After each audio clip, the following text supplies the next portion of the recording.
Have you ever had one moment that made you question everything you thought you knew about the people closest to you? A single sentence, a quiet whisper, a drive that was supposed to last 15 minutes, but ended up changing lives forever. When my wife asked me to drive her best friend home after a dinner party, I expected nothing more than a simple favor. But halfway through the ride, she looked at me with tears in her eyes and whispered, "Please, take me somewhere private."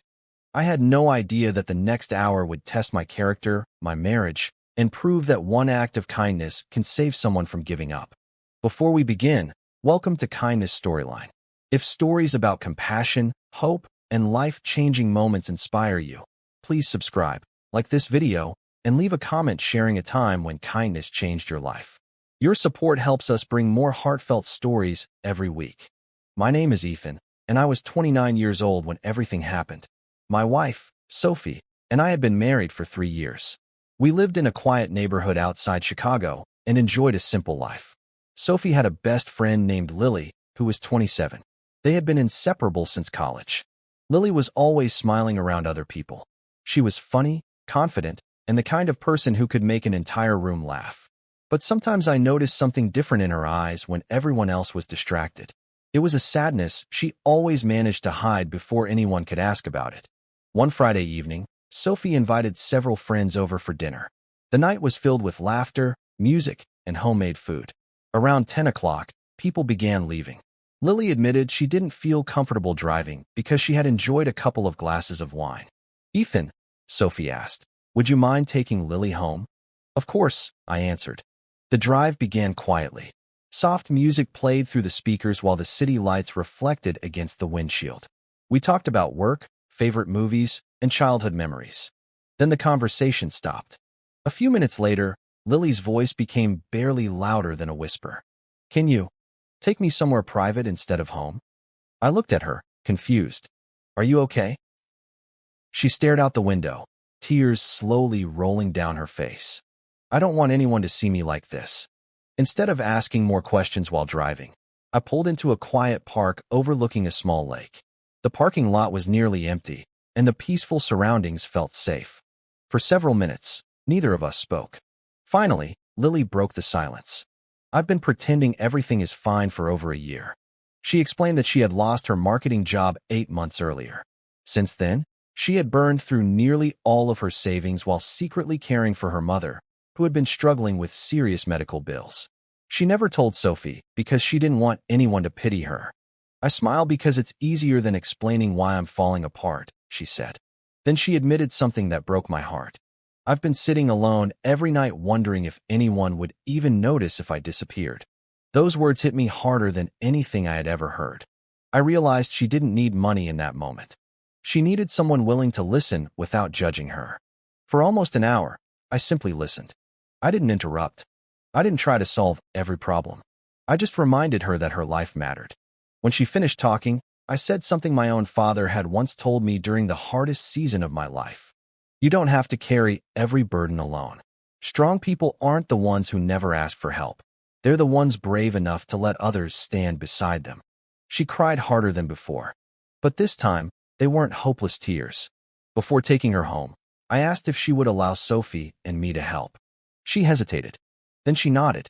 The next morning, I told Sophie everything Lily had shared, exactly as Lily had given me permission to do. Instead of feeling angry that Lily had hidden the truth, Sophie immediately drove to her apartment. The two friends hugged for what felt like forever. That afternoon, our small circle of friends quietly came together. Nobody posted about it online. Nobody wanted credit. One friend helped rewrite Lily's resume. Another connected her with hiring managers. Someone else organized meals for Lily and her mother. Sophie spent weekends helping her organize medical paperwork and insurance forms. I repaired several things around her apartment that had been broken for months because she couldn't afford maintenance. 3 months later, Lily accepted a position at a nonprofit organization whose mission was helping struggling families find housing and employment. She later admitted that if our conversation in the car had never happened, she probably would have continued suffering in complete silence. But the story didn't end there. Nearly a year later, I received a phone call from Lily. She sounded happier than I had ever heard. "There's someone I'd like you to meet," she laughed.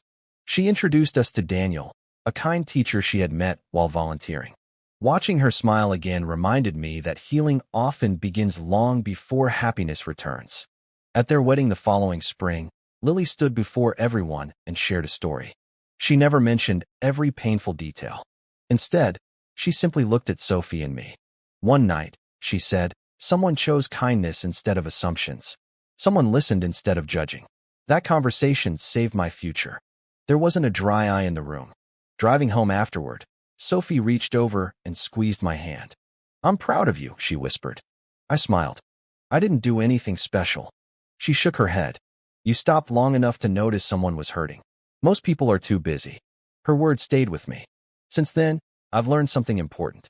Kindness isn't always about grand gestures. Sometimes kindness is pulling the car over because someone needs a safe place to cry. Sometimes it's listening longer than feels comfortable. Sometimes it's refusing to let someone fight their darkest battles alone. You never truly know what another person is carrying behind a smile. The people who seem strongest may be exhausted.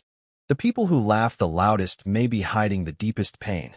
One conversation, one act of compassion, or one decision to simply stay and listen can completely change another person's future.